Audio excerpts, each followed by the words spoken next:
hemoglobin. So the hemoglobin molecule can carry how many oxygen molecules? 4. So the hemoglobin molecule can be 25% saturated, 50% saturated, 75% saturated, 100% saturated, or 0% saturated, essentially. And so when we're talking about oxygen saturation, we're talking about how well the hemoglobin is, how much oxygen is the hemoglobin, essentially. Does that make sense? Is there any relationship between the two? There is a relationship between the two, yes. And it's a bit of a complex relationship when you think about it. The relationship essentially, I'll come on the later slide, but the relationship essentially talks about if the lungs are working well enough to create this partial pressure in the blood, they are working well enough to saturate hemoglobin to this amount. And so that's the hemoglobin oxygen dissociation curve, which looks something like this. And there are certain points here. So down here you've got partial pressure of oxygen in millimeters of mercury. And here you have O2 HbO2 saturation in percentage. And at about 60 millimeters of mercury, the relationship is that probably about 90, I would say 92% saturation of hemoglobin. Right, at about PO2 about 100, it's about 95% to 100%. And then there are other points on the curve. So the mixed venous, if you look at the right ventricle, that's about 40, 75%. This is 10-10. And then there's a point at 50% saturation when partial pressure is like 26.8 millimeters of mercury. But essentially, it's just a relationship, which tells you that if my lungs are good enough to create this partial pressure of PO2 in the blood, they're good enough to saturate this much hemoglobin. So get 92% saturation of hemoglobin. And that's the relationship. It's helpful because what's the definition of type 1 respiratory failure? PO2 less than 60, right? So do you need a blood gas to diagnose it? No. You need a SATS probe. SATS are 92% on room air. They've got type 1 respiratory failure. If the SATS are 92% on anything greater than room air, then they definitely have respiratory failure. So asking for a blood gas and a code for someone who's hypoxemia is not really helpful. You know they have respiratory failure. The blood gas doesn't really tell you what it causes. Does that make sense? Yeah. Are you happy with that answer? Yeah. You seem semi-happy with that answer. So you, the highest saturation is 100%. Yeah. And what's the highest partial pressure that you can get? Yeah, so that's a really good question. So the highest partial pressure you can get relates to the alveolar gas pressure, which I'll talk about. But it's probably about 500 at 1 atmosphere. So you probably get a PO2 about 500 at 1 atmosphere. If you go to hyperbaric, things where you can pressurize, the gas a bit more, you can probably get up to, I think you probably get to a PO2 about 1,000. That's when you start to get neurotoxicity, keeping a PO2 about 1,000 for a day. Yeah. But you can say once you can't saturate your hemoglobin more than 100%. You can only have 4 molecules, and that's 100% stuff. Yeah, happy? Yeah. Just your comment about getting a gas. Yes. Is that surely there's no other way to know that type 2. Absolutely, yeah. There's no way to know if there's type 2 respiratory failure. So arterial gases are extremely helpful. If you want to make, and again, what I'm trying to say is, if you want to make a decision about whether a patient needs to be intubated for hypoxemia or put on non-invasive ventilation for hypoxemia, you've got your answer just immediately from your stats. You go, the oxygen delivery they're getting now at 15 litres is not enough. They're in type 1 respiratory failure at least. So you walk to the room, they're on Hudson mask, the stats are 90%, you go, bang, this is definitely type 1 failure. We need to do something that we can do here. So you call code, you move into respiratory care, you get them to intensive care. You can, the correlation between a venous PCO2 and an arterial PCO2 is quite fixed. So it's about 5 or 6 millimeters. So venous gas will tell you very quickly when someone's hypercarbonic. So you go, the CO2 is 70 on the venous gas. Yeah, so it's going to be 65 on arterial gas. It's definitely up. For metabolic state as well, venous gases are quite helpful. If you're titrating oxygen on someone who's mechanically ventilated, or you want to know how to set the ventilator, you want to know how sick they are, exactly what the AA gradient is, then you need an arterial gas. It's the only way to assess the PO2. But the SATs are very helpful in that setting. You turn the oxygen up till the SATs are 92%. So the hypoxic 70%, turn the oxygen up till they're 92%, that's your number 60. There you go, oh, this much oxygen, PO2 of 60. That's about great. Happy with that? Okay. Good. So the alveolar gas equation. So this is a way to calculate how much the partial pressure is in of oxygen is in your alveolus. It's quite simple. Your alveolus can only really hold a couple of things. It can hold oxygen. What else can it hold? Fluid and CO2. If you increase any of these, the concentration of any of these, the partial pressures of the other ones will go down. So the alveolar gas equation is that the alveolar partial pressure of oxygen is equal to the fraction of inspired oxygen times the atmospheric pressure, 760 millimeters of mercury. When we breathe air in, we humidify it, and we add a water pressure, which is about 47 millimeters of mercury. And then you subtract it by the amount of CO2 that's in there.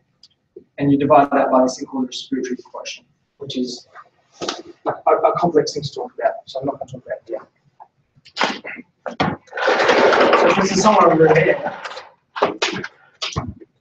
the way you would calculate their alveolar PO2 is you'd go room air 0.21 times atmospheric pressure minus pressure of water minus a random PCO2 of 45 divided by 0.8. And what does that give us? So we have a calculator. So we calculate that. It's about 105. 105. Or just under 100. Right, fine, just under 100.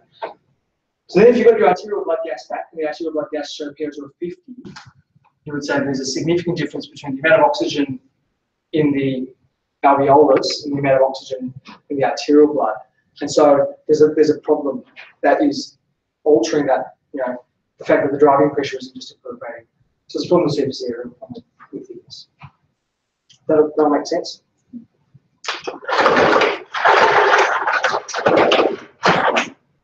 As a rule of thumb, you can multiply the FiO2 by 5, and that tells you roughly what the alveolar partial pressure will be. So room air is 21% times 5, 105. If someone's getting 50% O2, what would you expect the alveolar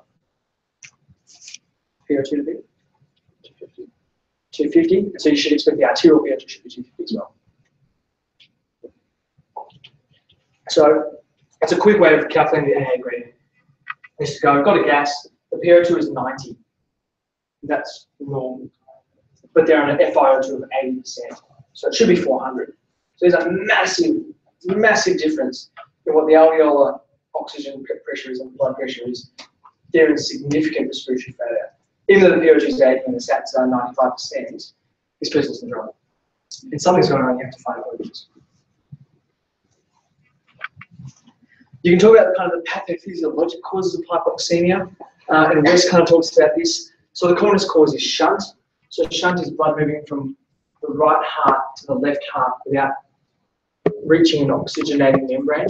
So you can have intracardiac shunt, so like a PFO goes from right to left, and all those weird other causes of right to left shunts, transposition of great arteries, trilogy fallow, total anomalous pulmonary venous connections, tricuspid atresia, all that stuff you're not going to see in a normal adult.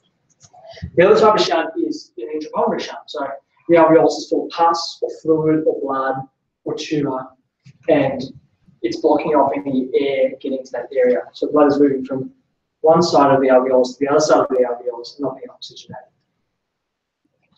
You rarely ever get a true shunt. You never get a full shunt in the lungs. You get bits of lung that have got some shunt, bits of lung that don't have a shunt, bits of lung that have got half of a shunt. But the end result is a hypoxemia. The other causes are rare and easy to diagnose. So low inspired FiO2. Where would you get a low inspired FiO2? Altitude. Yeah, altitude, right. Wonder why the oxygen tension is low. Well, they're at altitude. That's pretty simple. Hypoventilation. Sedation, muscular junction disease. The things you look at the patient, the respiratory rate is 3. Or you look at the patient and they're just not making any efforts, and they're issuing myasthenia gravis. You look at the patient, it's quite simple to diagnose hyperventilation. But you've got to understand that hyperventilation has nothing to do with any of that fixed oral diffusion stuff. So the area is fine, the thickness is fine, the driving pressure is fine. So these patients are hypoxemic, but if you do a blood gas and you calculate the alveolar tension, the AA gradient is not widened. And that might be, the first sign that this patient is developing neuromuscular dystrophy or myasthenic crisis. The hypoxemic, the AA gradient is wrong. It's not a lung problem, it's a chest wall problem or a muscular problem. And then VP scalar diffusion restriction, that's really rare stuff. And what this talks about is hemoglobin travels across the alveolar membrane very, very fast. So at about 0.25 in a second, and it gets fully oxygenated in the first third of that alveolar membrane contact. But if you suddenly throw a whole bunch of scar tissue down pulmonary fibrosis, you've got a lot fewer vessels and blood travels a lot faster. So that's got less time to oxygenate itself. And the membrane that's oxygenated against is not as good. So then these people are now oxygenating, it's taking them half a second to oxygenate, and it's taking the full alveolar membrane to oxygenate. So then what you do, you give them a 6-minute walk test, the cardiac output levels become hypoxemic. That's one of the indications for HMO2. And so that's why I'm talking about diffusion restriction. Blood travels too fast to actually get oxygenated. Great. So we've kind of discussed the AA gradient. So you calculate the alveolar one, you do a gas to get the arterial one, or we can look at the dissociation curve. Signifies an issue of gas exchange. How do we know what the arterial O2 is? We've kind of talked about that. You can measure it from a blood gas machine, or you can look at the stats and try and figure it out. And this is kind of what a better version of what I drew. But there are some key points here. So the first one is a PO2 of 60 is about a stat at 90%. And we call that the ICU point or the critical point or whatever. And it's essentially because the dissociation of oxygen from hemoglobin, HbO2, there's 4 of them. As you lose one, you suddenly uncouple the other 3 a lot faster. So positive cooperativity. So once you hit that point there, there's a steep decline. So if someone has stats of 90% or a PO2 of 60, all they need is a little bit more infection or a little bit more of a sputum plug, and suddenly have stats of 50% and they're severely hypoxemic. So that's a significant trigger warning to kind of keep in mind. There are things that shift the curve left and right, but not significantly. No, essentially, if you're sick, you try and get rid of oxygen. So if you're acidemic or you're hypercarbic, the curve shifts right and tries to unload oxygen. So for the same PO2, you've got lower sats. So it's trying to get rid of oxygen, get it to the tissues. And if you're alcoholic, you hold on to oxygen. So, is it important to correct an acidemia in a sick patient? Yeah. Does the body require the acidemia to get oxygen to the tissues? And fighting against that? Also, yes. So, why are we sick? Why do we get acidemia when we're sick? Well, there's a reason, there's a survival reason for that. But, we just correct the boxes. Appropriately. Good. Does that all make sense? I'm happy with that relationship. Do you have any questions about that relationship? No? Good, but you can see here you can lose a significant, they're not equal units, but you can lose a significant amount of lung function before you actually start to affect your oxygen saturation and your oxygen delivery, which is based on hemoglobin sats. So you can have a period, you can have sats of 95%, but you can still have lost significant amount of diffusion capability there. Right, so moving on to carbon dioxide. So CO2 levels essentially represent balance between the amount of CO2 you make and the amount that you get rid of. And so looking at it from a physiological point of view, it's quite simple. The PCO2 that you measure in a venous gas or an arterial gas is the amount that you produce divided by your ventilation. So the amount that you're producing out of the cells divided by how much you're breathing off. CO2 diffuses very quickly, so not really affected by surface area and thickness as much as oxygen is. But it's more affected by that partial pressure difference. So if you hold your breath, the CO2 equilibrates rapidly and no more will leave the blood. It'll fill the alveolus and reach an equilibrium point. The more you breathe off, the more non-CO2 filled air you take to the alveolus, the more you maintain a pressure gradient to CO2 get out of the blood to the lungs. Good. Then we look at minute ventilation. So minute ventilation is simple. It's respiratory rate times total volume. So how quickly you breathe and how big each breath is. But not every breath in the unwell patient will be in contact with blood. So what I'm talking about here is dead space ventilation. So you may have areas of the lung that are ventilated, diffusion to those areas of lung. And that means there's no actual CO2 exchange in those areas. So what situations may you have where you're able to fill your lungs with air, but there's no blood flow to those areas of lung? Pulmonary embolism. Yeah, what are those situations? So where does blood flow to the lung come from? The right heart, yeah. So right ventricular infarct, right ventricular cardiac output issues, tamponade, any embolism really. So we then factor that into the equation, and it becomes bigger, but it becomes simpler actually. So PCO2 is the amount you produce divided by your minute ventilation. Your minute ventilation is your total volume times your respiratory rate, but really it's your total volume minus that which is dead space ventilation times your respiratory rate. And then you go, what are the causes of high CO2? Well, it's really, really simple. It's a high production of CO2, it's low total volumes, it's high dead space ventilation, or it's low respiratory rate. And these are all things which, or you can't really diagnose these things, but you can, that's really simple. That's extremely rare. So high CO2 production is extremely rare. And so you know it's a problem with the patient either not breathing enough, or they're breathing and they've got dead space ventilation. There's not enough blood flow to those areas of the lung. That's it. So, you know, what are some of the causes? I mean, high production of CO2 is sepsis. You know, we used to feed people a lot, overfeeding with carbs. You know, rare diseases like malignant hypothermia and anesthetic gases and drugs trigger a hypermetabolic reaction. CO2 levels high. But again, extremely rare. I mean, what other states can you think of where you might have a huge production or output of CO2?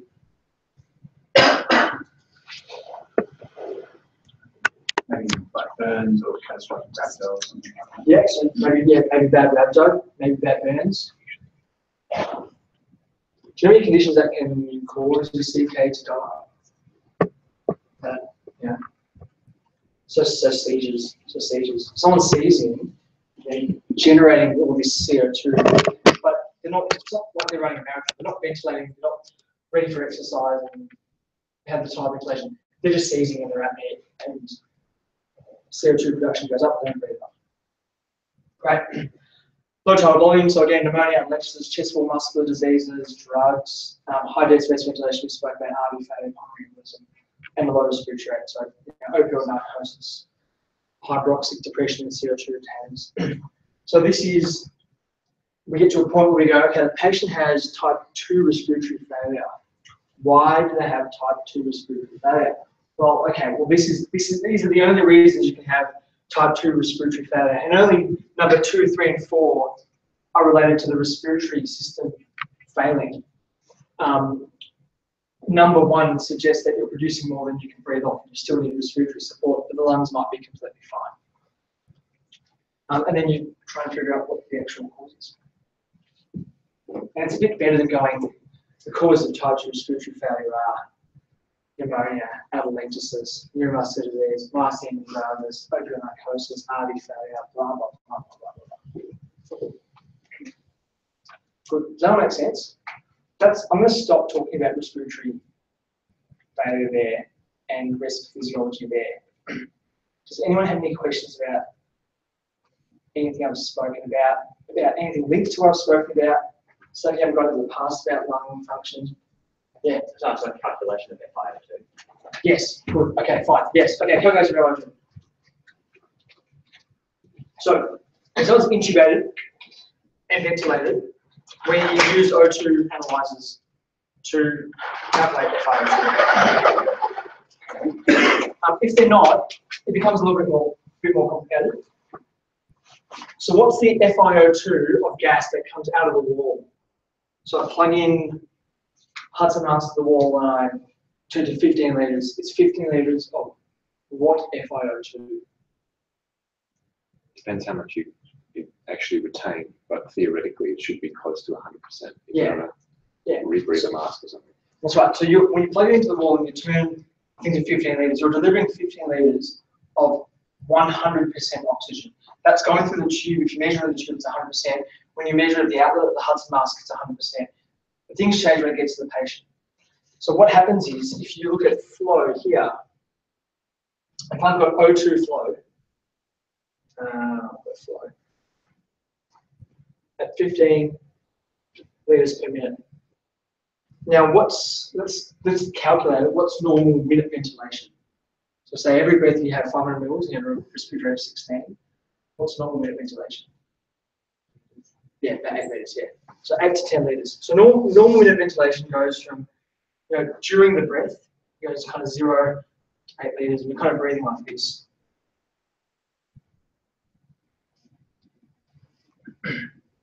So if you have normal minute ventilation and you tape up the Hudson mask and you seal it really tight to the face, you should be able to deliver 100% FiO2 to the patient, right?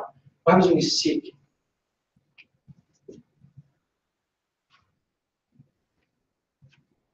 There are periods of the breath where you're getting 100% FiO2. And there are periods of the breath where you're retaining air from outside, which is 21%. This is where it gets tough to know what FiO2 you're actually delivering to the patient. So if they're hyperventilating, you may be delivering essentially a maximum. Say someone's in DKA, they're young, they're breathing heavily. With a Hudson mask, you may only be able to get like 0.3 FiO2, even with a non-rebreather, because they have to suck in all this air from elsewhere. So it really depends. There are tables which you can look at. It's like 4 litres nasal prongs is like 0.24% FiO2, and the Hudson mask you should be able to get up to about 40% in a sick patient. If you put a bag valve mask on someone which has the bag reservoir and the non-rebreather reservoir, you might be able to get up to 60 or 70% FiO2. But the only way to truly know is to have them with a closed circuit and an oxygen analyzer. And that's where all this Venturi mask shit is rubbish. Because yeah, you can turn this whole and change the entrainment, but they're getting entrained from elsewhere. Venturi mask is not a sealed mask. If you really want a proper Venturi mask, you stick them on a non-invasive mask, you put Vaseline around the mask, there's no seals, and then you have a Venturi system there. But we know an extremely sick person, their FiO2 they get can be as low as 28%, even with a Hudson mask and a non-rebreather, if they're really going at it. If you put a Venturi mask on someone, it just adds another layer of stupidity that doesn't correlate. That make sense? Cool. But the simplest thing is, if you're on room air and your SATs are 92%, your PO2 is at least 60. If you're on anything more than room air, then the FiO2 should mean that your alveolar gases are much higher. And if you're anything more than room air and your SATs are 92%, you definitely have a wide band. Cool. Happy with that? Awesome. It's all kind of simple stuff, but it isn't, because no one tells you any of this stuff. And some of this shit stuff I've learned as like a third-year resident. I'm like, holy crap! I don't know this. Anyway, you guys are smarter than me. You're like, yeah, it depends on the amount of ventilation. I was a medical student. I'll be sitting in the back of Okay, fine. Okay, so let's talk about mechanical ventilation, and then we'll have a quick break in these four quick cases. Okay, so what is mechanical ventilation? How does it differ from normal physiologic ventilation? It's positive pressure. Good, yeah. So normal physiologic ventilation, we generate negative pressure, we suck air in. Mechanical ventilation, you push air into the alveolus. It's not very physiologic. We try and make it as physiologic as possible, but it's complete topsy-turvy world and alters our physiology. It's invasive, but it can be non-invasive. So it's essentially positive pressure ventilation. When you think about mechanical ventilation, you think about someone who's has a laryngeal mask and not a ventilator, but you can bag valve mask someone who's unconscious, or you put non-invasive one, you can augment their ventilation. Still mechanical, but non-invasive. You fill the alveolus with gases. You utilize the elastic force of the lung for passive expiration. And it has significant cardiorespiratory physiological effects, which all relate to positive pressure ventilation. Because you've put a tube in and you've closed the circuit between the alveolus, the airways, the breathing tube and the breathing machine, you can then monitor some of the physiologic parameters of airways resistance and lung compliance, lung volumes, get some enhanced monitoring. So you put a tube in someone and go, oh my God, the lungs are very poorly compliant. And before the CT scan or chest X-ray show signs of ARDS, you've already got, cellular physiologic signals that the patient's going to develop ARDS and be very sick. So what are the indications for mechanical ventilation? Why would I want to ventilate anybody? Paralysis. So I'm gonna paralyze them, and I want to ventilate them. Yeah, that's good. Yeah. Or they have been paralyzed by some other reason.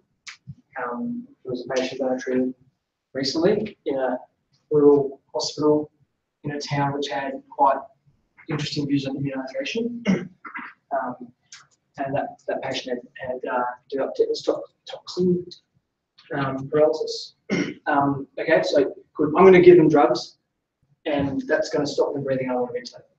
So along that line, signals to that, giving an anaesthetic, giving a general anaesthetic. For any of those reasons, I might ventilate someone. What else? Type 2 respiratory failure and fatigued patient. Good. Type 2 respiratory failure or type 1 respiratory failure. I want a little bit more FiO2 if fatiguing. Good. Any other reasons?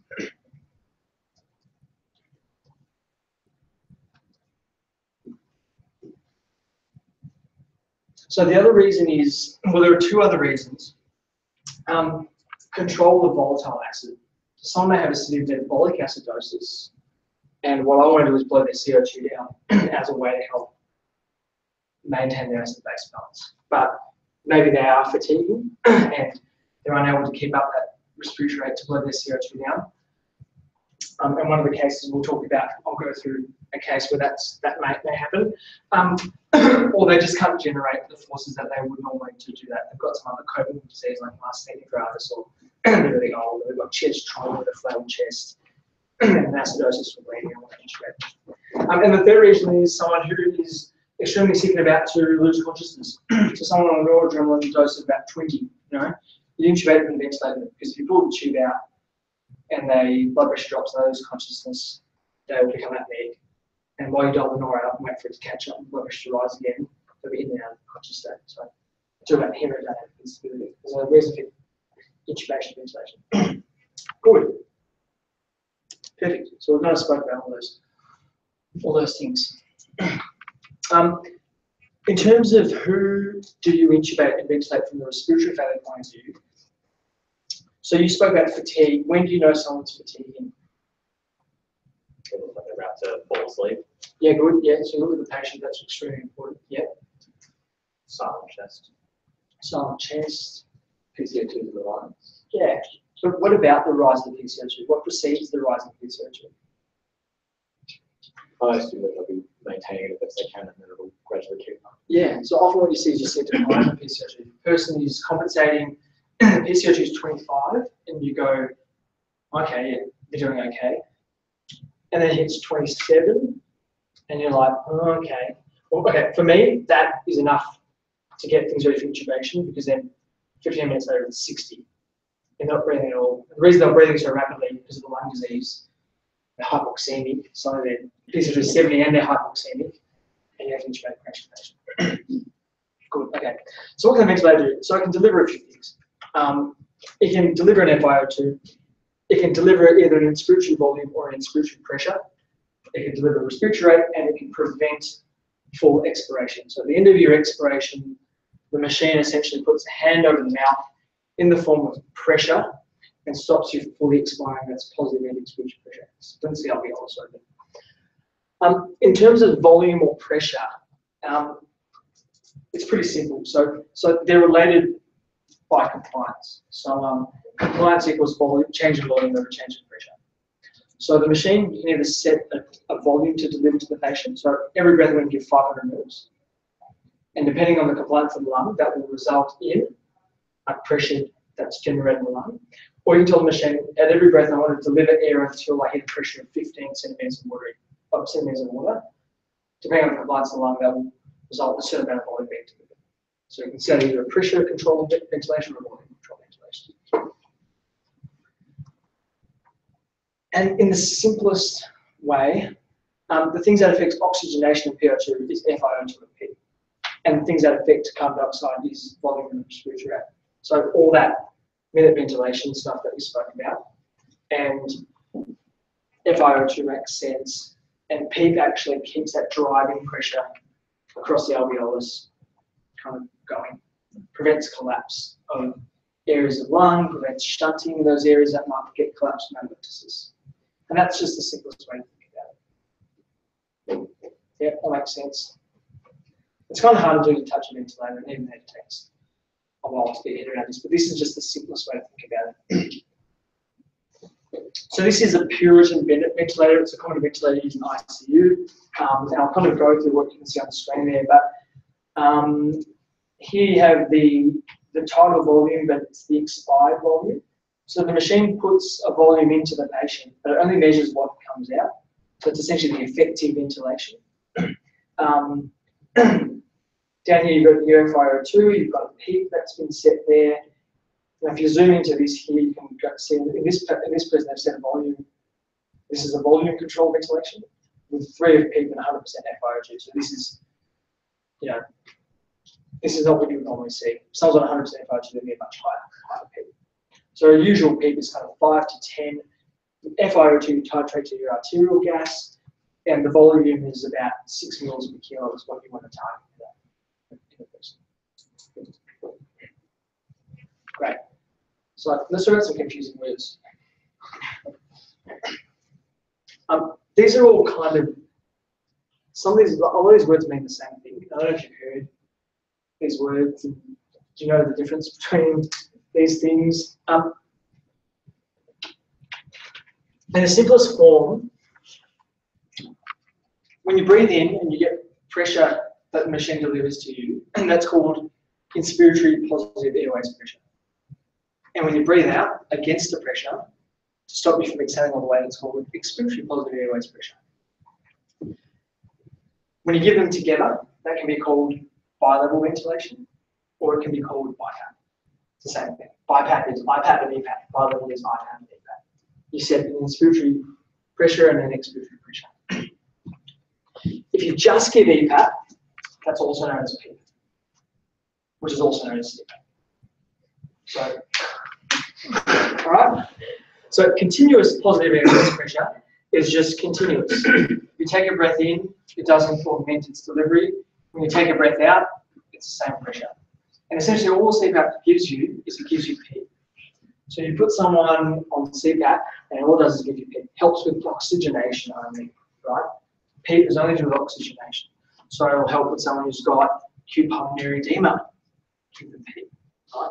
If you have type 2 respiratory failure and want to augment ventilation, CPAP doesn't help. What you need is you need BiPAP because it's got the CPAP, which is the PEEP, which is the EPAP. It's also got the inspiratory positive airways pressure, which is the stuff that you do when you breathe in. Does that make sense? Yeah. So there's just different terms you'll hear, and you'll go, I want to put the patient on BiPAP, and then the other registrar goes, no, we should use bilevel ventilation, and you go, no, I want something with IPAP, and it's like it's all the same thing. You're talking about the same thing. BiPAP and CPAP are brand names, so that's where they come from. And then bilevel is another brand name, right? Does that make sense? Yeah. Okay, go. So just to confirm. Just to confirm, okay, CPAP, Yeah. PEEP, and EPAP are all the same thing. Okay. All right. So expiratory positive airways pressure, positive end expiratory pressure, and continuous positive airways pressure. This, that, and that are all the same thing. BiPAP are just these two things. It's also known as bilevel because you've got this level, you've got that level. And can you just explain why PEEP is all about oxygenation? Yeah, right, sure. Oxygenation with mechanical ventilation, it all has to do with airway or alveolar pressure. So the more pressure you put to the alveolus, the more you can drive oxygen across. And so what PEEP does is at the end of your breath, instead of your alveoli collapsing to a resting state, they stay open a bit longer. And so the mean airways pressure over time is a lot higher. But also when those areas collapse, in mechanical ventilation, sounds like a flat. Over time you get lots of atelectasis and then you get shunt. So you get areas of the lung that's collapsed, blood moves from the right heart to the left heart through that collapsed lung and you get shunt. So PEEP prevents those things from happening. So it's all about oxygenation. You can argue that when you breathe in and the pressure that you get in with the IPAP also helps with oxygenation. It's such a quick, you breathe in and it's out. The thing that really keeps the airways pressure up is at the end of the breath, the PEEP between breaths. That makes sense? Mechanical ventilation can be very complex and we're trying to keep it as simple as possible. Yeah, what's up? Is the difference between IPAP and EPAP the ventilator? Oh, no, the tidal volume. No. So the IPAP, which is the inspiratory pressure, that's when you breathe in, it's the pressure you get. That is. Oh, sorry, that's the pressure. That's the pressure. Yeah, that's the pressure. Based on the compliance of the lung, you'll get a certain volume. Yeah. So I got lungs that's very stiff, and I put 10 centimeters of water into them. They'll expand this much. Non-compliant lungs, 10 centimeters of water pressure, I'll get a volume of 100 mils. Very compliant lungs, 10 centimeters of water pressure, I'll get 500 mils. And so it just relates to compliance. Or what I can do is I can deliver a volume and say, I don't care what your lung compliance is, you get 500 mils. So in the tight lung, I put 500 mils in there, the pressure goes up to 40, and the lungs are about to pop. But in well-compliant lungs, I put 500 mils in there, and the pressure goes up to like 8. So pressure support might be a bit safer, because you might underventilate the patient, but you're not going to pop the lung. Happy? I probably should have put some markers to which ones are the same things, because now it just looks like I've put some confusing words on. And the last one is pressure support ventilation. Now, pressure support ventilation is, again, essentially you set an IPAP and an EPAP. So it's just, if you've got a mask on, then we call it all of these things. If you've got a breathing tube in your mouth, but you're awake, and you can trigger a breath yourself, then it's called pressure support ventilation. Where, again, you set, if the patient takes a breath in, they take an IPAP, and they breathe out, they get an EPAP, but they're awake. Right. So, modes of mechanical ventilation. So I'm just going to go from simple to, or patient awake to patient completely sick and dead. So, pressure support ventilation. The patient triggers a breath, the machine picks up that they're trying to breathe, either because they generate a negative pressure or they generate flow, and the machine delivers an inspiratory pressure to help their breathing. And then when they breathe out, they get EPAP or CPAP or PEEP, and it stops them from breathing all the way out. The patient sets the respiratory rate, they breathe as fast as they want, and they can end the breath whenever they want. So they take a breath in, but at any time they can stop breathing, and the machine will stop delivering pressure support. Okay? This is for the patient that you're trying to wean off a mechanical ventilator, you're trying to wake them up, or they're in ICU for like weeks and you get them to a level of conscious sedation and they're interactive, and that's kind of where you want to get them to a point where they're able to participate in their care somewhat. SIMV is essentially like a pacemaker ventilator. So you tell the machine, I want the patient to breathe 12 times a minute and to have this much volume with every breath. If the patient only breathes 6 times a minute, the other 6 breaths the machine will deliver as a mandatory breath. And when the patient's breathing at 12 times a minute, the machine just backs off and essentially does pressure support ventilation. And the last one is mandatory ventilation. So pressure control or volume control ventilation, where you just set the rate and the volume and you ignore the patient. So this is usually for the really, really, really sick patient, and they're paralyzed or they're unable to trigger the ventilator themselves. But I could put any of you on mandatory ventilation and it would just suck. You would be breathing and the machine will be trying to push air into you, or you're trying to expire. So it's quite a horrible thing. You have to make sure the patient's properly sedated, otherwise you get disintegrated. So a lot of the times you go to ICU, you'll see people sit on SIMV, because if the patient isn't breathing at all, it will essentially be mandatory ventilation. And if the patient's breathing a bit, it will support them, and if they're triggering every breath, it will just be PSV. So SIMV is this kind of lazy middle ground. You sit them on it and you see what the patient does. Cool? Above that is non-invasive ventilation, which is essentially PSV but with a mask. And then above that is Hudson mask and then blah, blah, blah. Good. So just quickly, ventilators can be harmful. We often set safe ventilation parameters to avoid things happening to the patients. So to avoid volume trauma and to avoid barotrauma. So what we do is we often set volume limited breaths, so 6 mils per kilo. We aim for a low pressure in the alveolus. We use PEEP to prevent the alveoli collapsing and opening again and lead to trauma. And we use lung recruitment strategies. So intermittently, we'll give patients a big breath or some stacked breaths to open up collapsed areas of lungs. You can get barotrauma when the pressure's high, tops in pneumothorax. But in sheep studies, you can take the sternum and the rib cage off the animal, and you can give them high volumes. The pressures never rise because there's no chest wall to maintain the lungs. You can still get what's known as volume trauma, which is essentially the geometric shape of the alveolus, which is like a 3D hexagon, gets altered, and you get inflammatory cytokine release. So even high volumes, the low pressures can cause significant trauma. And probably volume trauma causes a lot more damage and mortality to sheep than barotrauma does to sheep. We don't know about humans, but you can probably make the, I don't know. And then you change your settings based on pathology. So you have ARDS, tight lungs, you don't want to pop them, so you use this. You've got asthma, it's a different ventilator strategy, long expiratory time, they need high pressures because the airway is resistance. One lung ventilation, you kind of try and half everything. Good. Ventilator waveforms are very complex, but essentially what you'll get changes, a couple of waveforms which can tell you what's going on. So changes with pressure over time, patient gets a breath in, pressure hits up, they expire. Changes with flow over time. So high flow stops, that's inspiration, and then expiratory flow. You can see in this person the expiratory flow waveform only just reaches baseline before the next breath. So there's probably some airway obstruction going on. So the person may have COPD or bronchospasm. And then volume over time. So volume goes from 0 to 100 mils and then back to 0 again. And you can use these waveforms to tell you about lung mechanics in the intubated patient. If I get this patient salbutamol and they suddenly start to empty very rapidly, you go, oh, patient has asthma. And you can see the pressure goes up and it never hits 0. So why doesn't it hit 0? Because it's PEEP. Because it's PEEP. That's right. Yeah.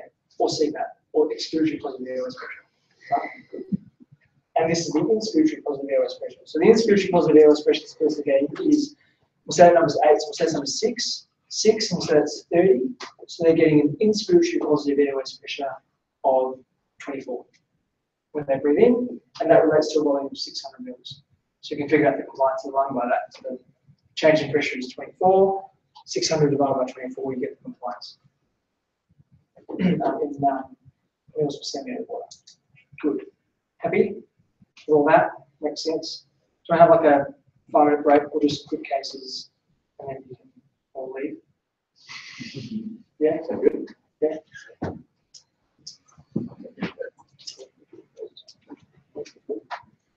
I don't know when James got this.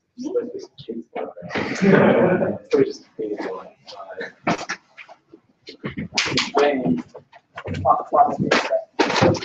There are many cases, and they're riveting. Side cases. Not yet. Nice tea.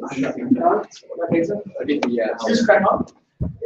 Yeah, I reckon yeah.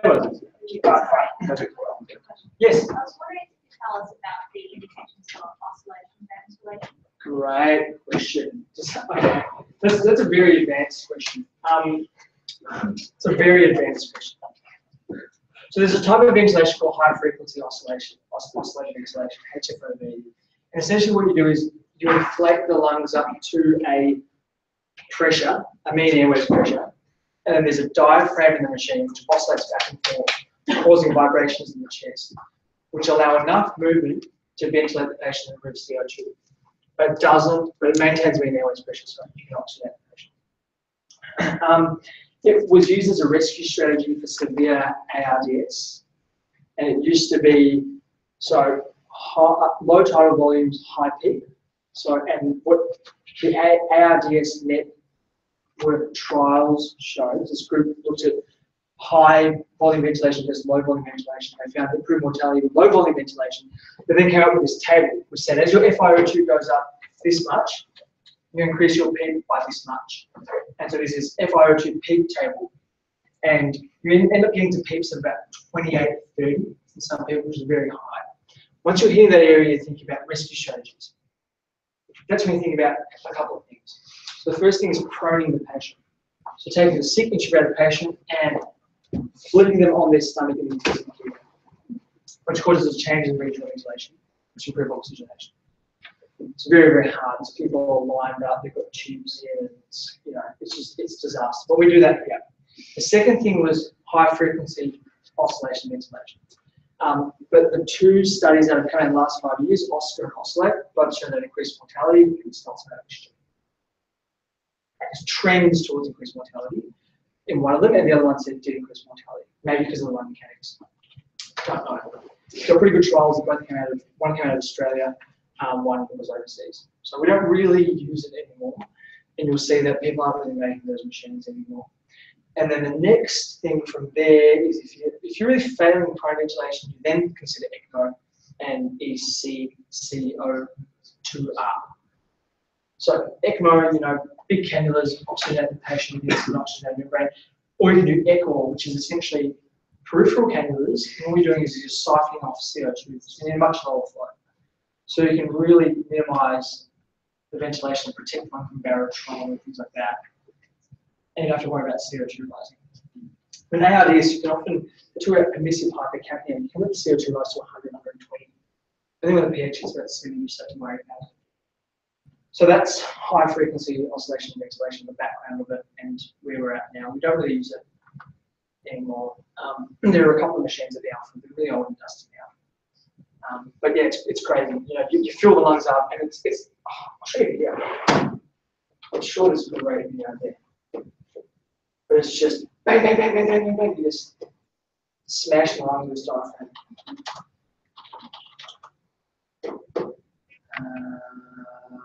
Let's see here.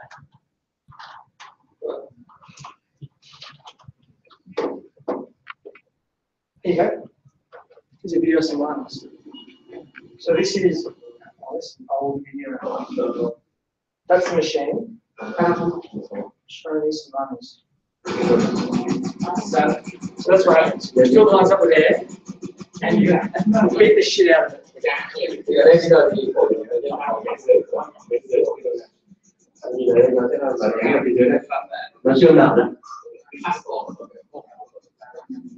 It's very dramatic, as you can see. And this is without a chest wall. So if you had a rib cage. But we were doing this 5 years ago. You're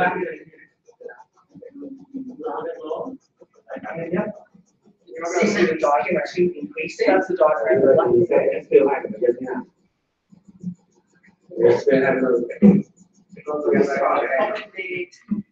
Crazy, right?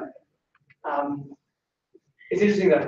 The Alpha Front Mechanical Ventilation Conference every year, and they presented these trials a couple of years ago. But if you're interested in that stuff, I'll go along. All right, let's do some cases.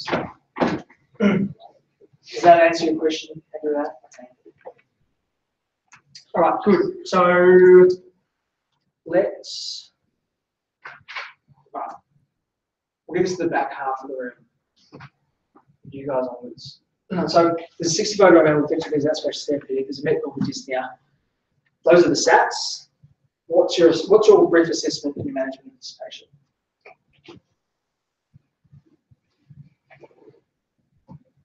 Starting off with an ABCD approach. Fantastic. ABCD approach, good. Yeah. So his airway's patent.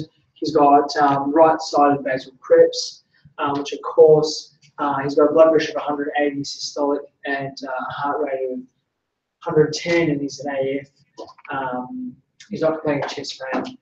The ECG doesn't show any ST segment changes, and those are his sats, and you're assuming that's the FiO2 he's getting. From there, because of his past history and the saturation one, ABG for him pretty Yeah. soon. Right. What's the PO2 going to be? It's going to be low. What is it going to be? It's about 60. Yeah, it's going to be about 60. I want to see his CF as well. Good. So, forgetting about the CO2, if you had someone with a PO2 of 60 on 0.5 of FiO2, where are we going? So it's in type 1. It's probably good like type 2. Yeah, he's in type 1 respiratory failure. He's at the limit of ward management, and he's at the limit of oxygen supply that we can give him without non-invasive or mechanical ventilation. Like that's the maximum amount of lasers that comes out of the wall, and that's where he's sitting. So your assessment is in type 1 respiratory failure. The cause is important to find out because you have to treat the cause. The acutely reversible causes, what could be acutely reversible in someone with bad COPD because of this? Is there anything that you could fix immediately? What's that? Say that again? A pneumothorax, yeah. Why might a person with COPD have a pneumothorax? Yeah, all septicemic disease, yeah. And I've seen this. I've seen a pneumothorax. This was out presented. Needle decompression, picked up catheter, 2 days, out of hospital. But everything else is not really acutely reversible. So what you do is deliver oxygen to the patient, give them antibiotics, culture them, etc., etc., etc. But that all makes sense. We've we've diagnosed type 1 respiratory failure with a limited ward management. There's only there are 2 ways to go. One is non-invasive ventilation, big dose of sedation and invasive ventilation, and the other is a big dose of sedation. And no further than that.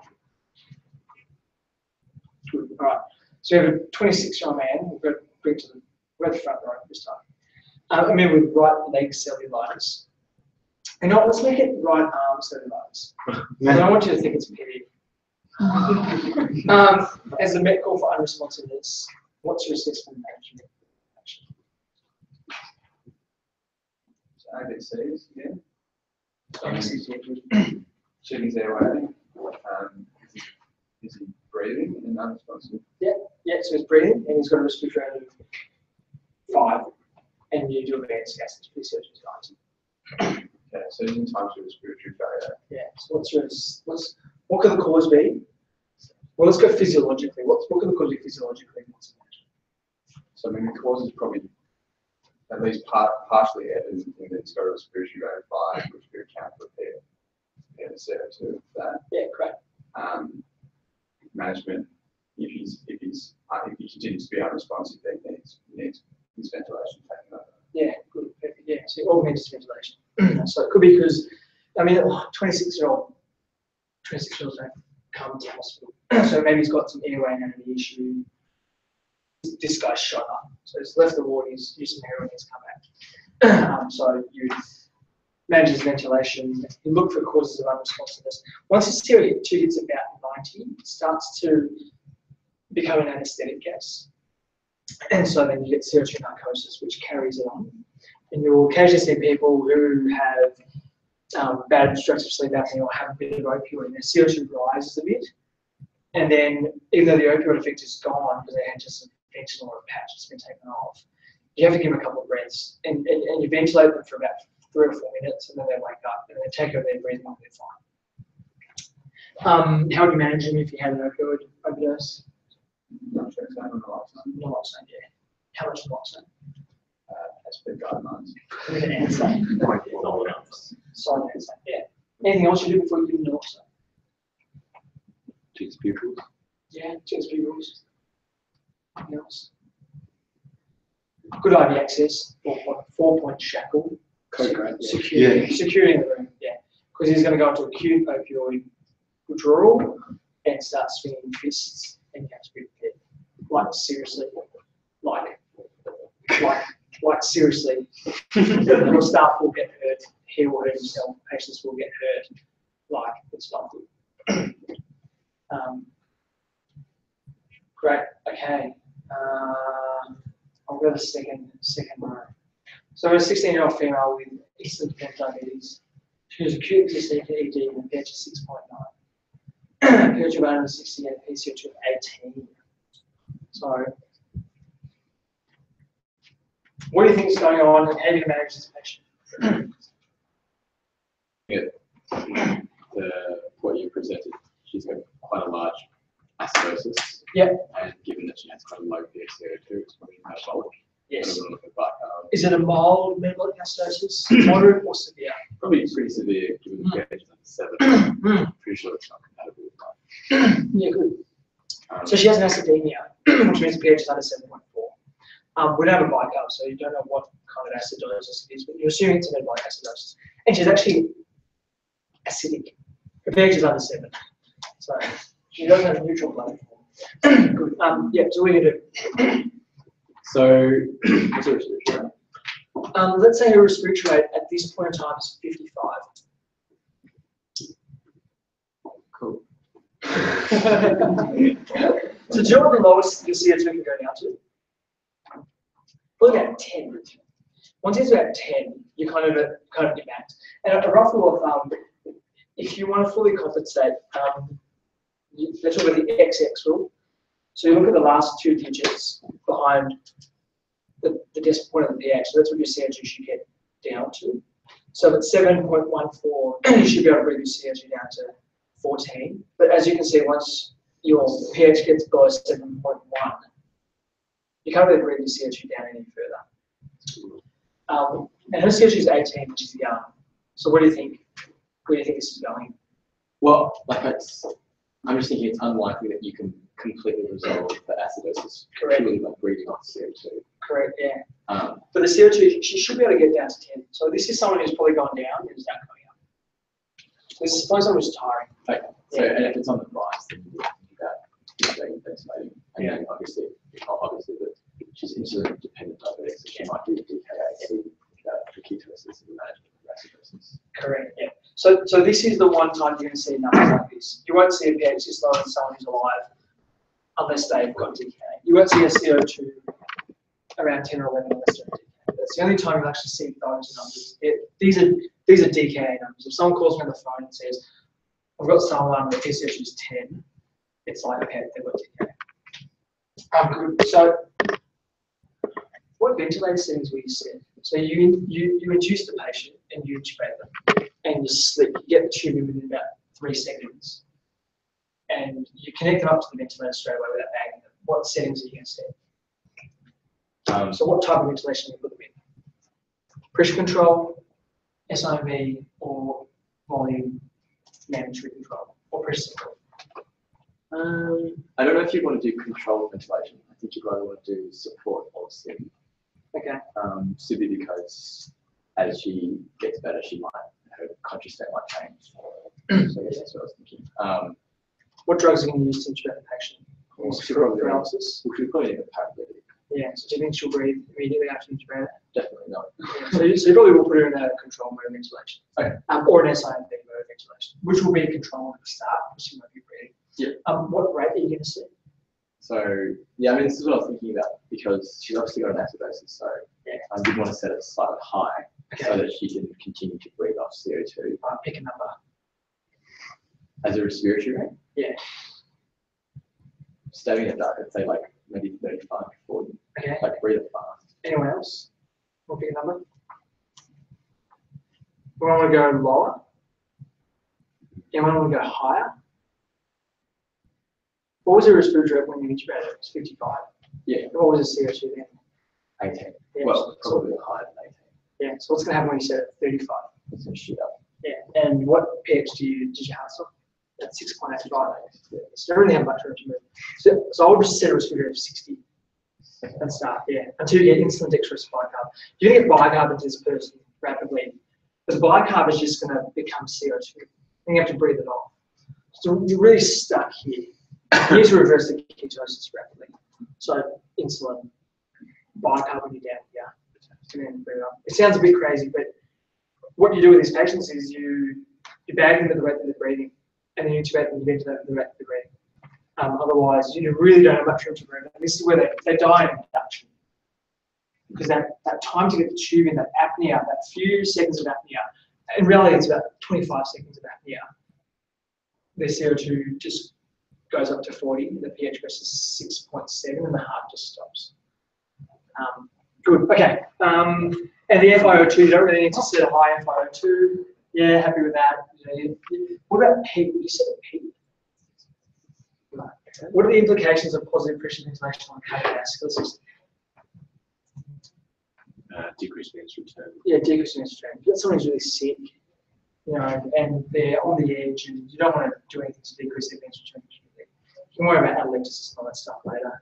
Young person. So I wouldn't set any PEEP in this patient. At all. Yeah, at all. Yeah, at all. Yeah, at all. So even a little bit of PEEP will potentially just the blood pressure just tank. Good. All right. Would you mess around with inspiratory expiratory ratios in someone who's you're ventilating at like 60 breaths a minute? Yeah, so it's really tough to do that. So essentially, what Tony's talking about is you can alter the time that you inspire and expire, right? So if you're ventilating at 60 breaths a minute, I mean, this is an extreme case, but often that can be this extreme. 60 breaths a minute means that if you have an inspiratory expiratory ratio of 1:1, that means you've got a breath in half a second and a breath out in half a second, right? If you're trying to move 500 mils of air in half a second, it's like bang. It's very quick breathing, right? So you can muck around with the ratio, and normally you set a ratio of 1:2. You have more expiration time than inspiration time, but you can have real bad consequences if you do that. So I just set it 1:1. It's 1:2, then you have to get 500 mils in. Yeah. A third of a second. It's like a shotgun. It's like an air rifle down the trachea. 500 mils, 500 mils, 500 mils, 500 mils. But often once you get the bicarb and the insulin in, you get resolution in about 5 to 10 minutes. It's rapid resolution. Yeah, cool. That makes sense. It's all a trade-off. It's all we're going to stuff your lungs for a bit with extreme ventilation so you don't die. And then we're going to deal with this, and then we're going to deal with that, and then we can do pneumothorax, that's fine, put chest tube in. It doesn't matter because you're 16 and you're going to survive. Even if you get a rest, you'll probably survive. And then afterwards, you're like, this is why you should take the medication. Okay, last case. Let's go, guys, there. So, a patient with acute pancreatitis who's intubated for query acute respiratory distress syndrome, and the PO2 is 40 on an FiO2 of 0.7. So, tell me about what ventilator settings you might set. Tell me about the patient's oxygenation rate. So, what do you expect the PO2 should be, roughly?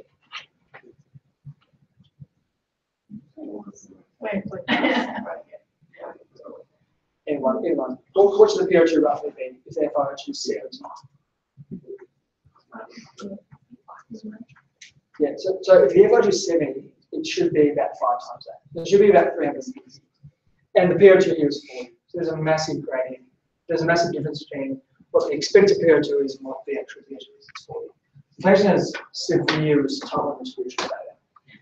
So what settings do you set for this patient? So this is probably a very sick patient. So you have them on a mandatory mode of ventilation. You probably set a good amount of PEEP for them. You would definitely increase the FiO2. So PO2 of 40 is about 75%. And you want to make sure that you don't cause any trauma from pressure or volume. So 6 mils per kilo is the volume you set, and you just monitor the alveolar pressures to make sure you can see the max pressure. But you don't have to worry about that stuff. Okay, happy with that? Makes sense? Kind of? Not really? Alright. So that's it. If anyone has any questions on any of that stuff, I'm happy to. I'll put my. So.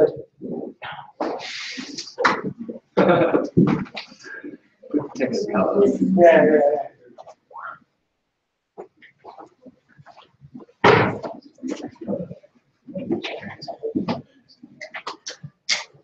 Well, that's going to work. So. Control A.